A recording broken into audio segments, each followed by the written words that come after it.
So we have the P0420 code for this 2000 Subaru Outback. Pulled the cat. The code comes on, the monitors will run, it'll all be set. So it passed through smog. Later on, it wasn't too happy and got a P0420. Both O2 sensors are brand new, and they are the Denso direct plug-in. So what's going on is this cat's probably on its last leg, but I took it off to take a look at it. We can look inside here a little bit. It doesn't look like it's come apart or anything, but it does have some staining on it. You know, this is the engine side, and when we compare that to the back side, the color is much different. This is more of a white color in the back. It doesn't look like it has a bunch of garbage in it. It looks pretty darn clean. It looks like new. So I'm guessing that this cat here is probably got some problems in it. And this car was actually spewing out coolant out the tailpipe. So coolant has ran through this, and it was bad. They overheated it, kept driving it, warped it so bad that coolant actually was shooting out of the tailpipe and was just empty out. So that's all been fixed. The car's running like a champ now, but it does have this problem. So my plan is to soak this in a tub and just using some detergent. And I possibly had an idea of letting it sit over the weekend and getting a little pump that would just circulate the water, probably going from the backside, blowing out this way. But very first thing, I want to go ahead and just try to shoot some compressed air through it and see if we have any effect of anything coming out. So let's give that a shot. So here we go. Got my air, and we're going to shoot some through and see if anything comes out the other side.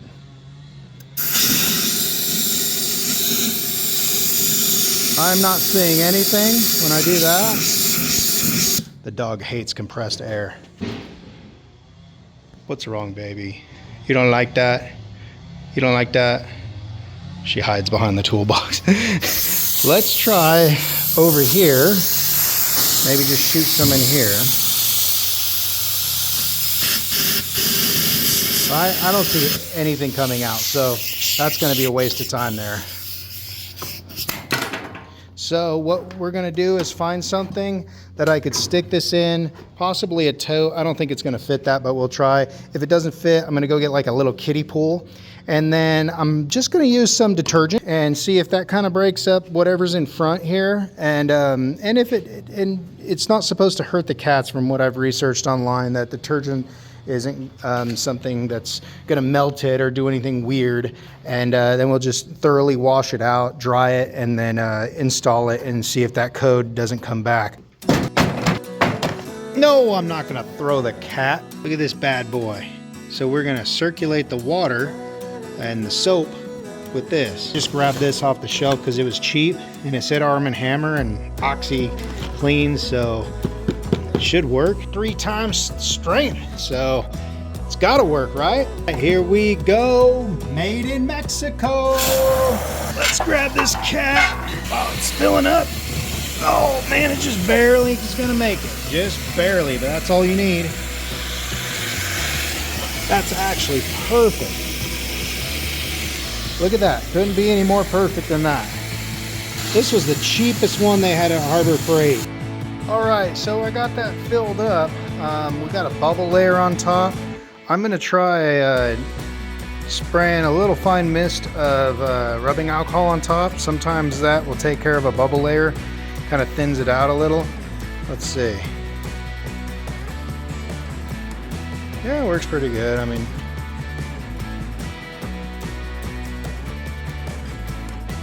a waste of good rubbing alcohol, but you see it's eating away the bubbles a bit. So the bubbles are pretty much gone from the alcohol, and so I have the pump stuck in where the O2 sensor goes, and this is on the exhaust going out to the muffler. That's the engine side over there. And so what I wanted to do is have it there, so if we're just, you could see it's obviously coming out this way, the path of least resistance, but we do have a little bit of, you know, going through a bit. So that's going to help it just kind of keep things circulating. It's not just so it doesn't sit in one spot stagnant. So I decided to shove a towel into this end and then have the pump through where the O2 sensor goes, and that way it will definitely cause it to come out this side and going backwards. And yeah, it was working, but this way for sure it's got some flow going through the pipe. So that's how I'm gonna leave it, and we'll come back to it in a few days. So it's been 4 days now, it's been running, and I think the water looks a little more dirty, but I did notice, if we look real close, this stuff on the bottom. Now that could be coming from anywhere on this, but the water is kind of circulating in a circle, and as it does, it's leaving this pattern of you know, junk on the bottom there. So hopefully that's coming out of that and going along there. It's not a whole lot. I was expecting more, but we are still gonna take this out of here and spray it out with a hose real good, go back and forth, clean it out a lot. So I still got a lot of that to do, so we'll see how that goes.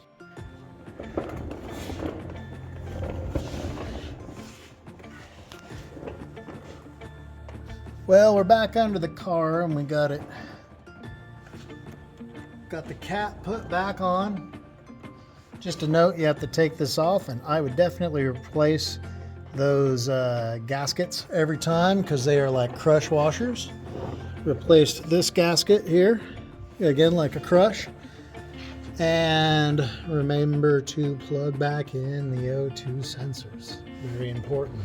This one over here, you definitely want to get it to where it's being held up so it's not just like spinning on the axle or getting touched by the axle. And when I lower the car, I'll plug that one back in. Make sure it's in a spot where you can reach it. But yeah, we got this all put together, so we're gonna have to drive it a couple of 100 miles before we'll know anything for sure. This particular car got new axles and ball joints and stuff. Got a bunch of stuff. And here's our engine. Just since we're down here, we'll take a look. And yeah, it seems to be all right. I don't see any oil gushing out of anywhere. This was all completely apart. Got new bearings and everything. So yeah, so we're gonna fire it up, drive it around, and I'll let you know the result of that. So I'm taking this car for a trip to the ocean, going to Fort Bragg, and so we're in Calusa right now, so we're already at 220 miles, 326 miles. Just finished our first night camping at Westport. Our odometer here is at 380, and we have no check engine light. So we made it to this KOA, and there's the information there if you want it. But man, it's awesome. We're on what's our campsite? T79, and look at that.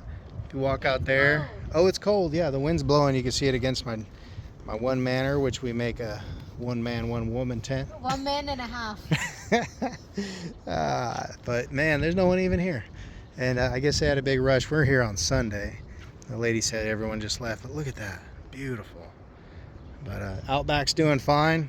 We got her packed down. Got the little dog kennel right there. Got the Yeti over there.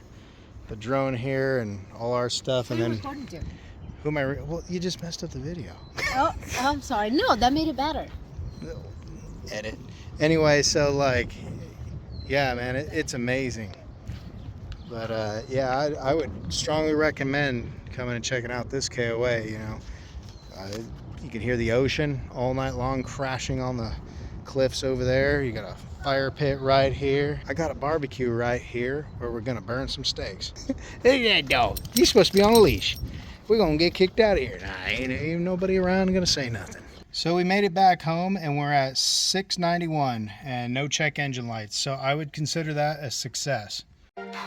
So I have a failed catalytic converter here off of Subaru, and this one was one that would not work with that technique, and I'm going to show you why.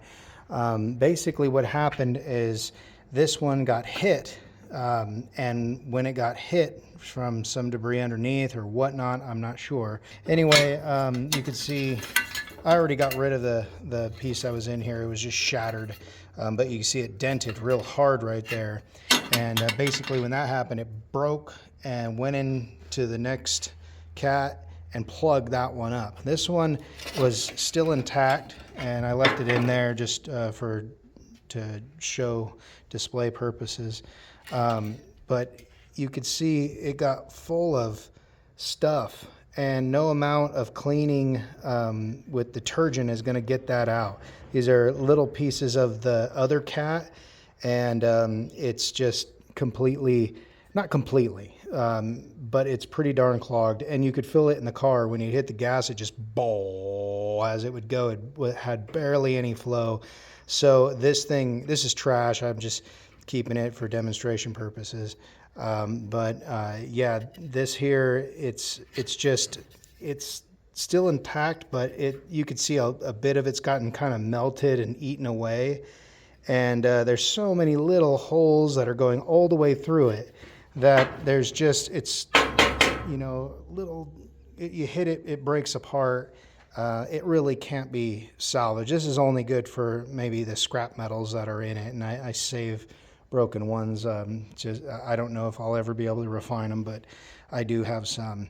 But yeah, that's what's going on inside the cat. So, you know, what happens if it breaks up front, which is, you know, likely the one that's going to break is probably in the rear. This is kind of a little more protected, but for whatever reason, this one got hit, and it actually looks like it got hit on top.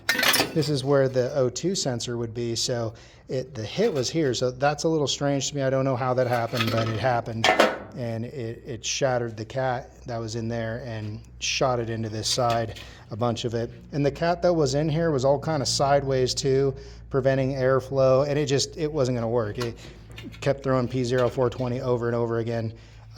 So that's kind of like what it looks like inside a failed cat. And so this can't be used anymore. This is just scrap. But yeah, it just basically, the exhaust flows through, comes through this one, and the O2 is sitting here, and it's actually sitting before I believe that's called the catalyst here. So it's actually just reading the exhaust coming out of the engine, the front O2 sensor. And that's pretty important for the operations of the car. And then coming back to this side, this one, the one facing out the back is the one that's reading it after the exhaust has gone through all the catalytic converter. And so this is going to tell you if it's clean or not, or clean enough for emissions. So, you know, as you can see, this is toasted, but you get a little better idea of what's going on here and why for this particular one, just the detergent wasn't going to save it, wasn't going to help it. It was physically clogged up with chunks of stuff instead of just coolant that ran through it and then got cooked onto it, and so that was stopping it from working right. It didn't actually have physical chunks of stuff, it was just coated with coolant. And so the detergent was able to break that up, get it out of there, and then it operated as normal. Like I said, this one, no matter how much you ran it, probably would not work right ever. So just kind of an idea, if you see dents on the outside of your cat like this technique's probably not going to work for you. If the cat looks okay and you could see it's not like all broken, when you could look in through these holes and take a look and be like, okay, that looks okay, and then you look on the other side and it kind of looks the same, then this technique might be something you want to try. But if it's all punched up, best to go get another cat.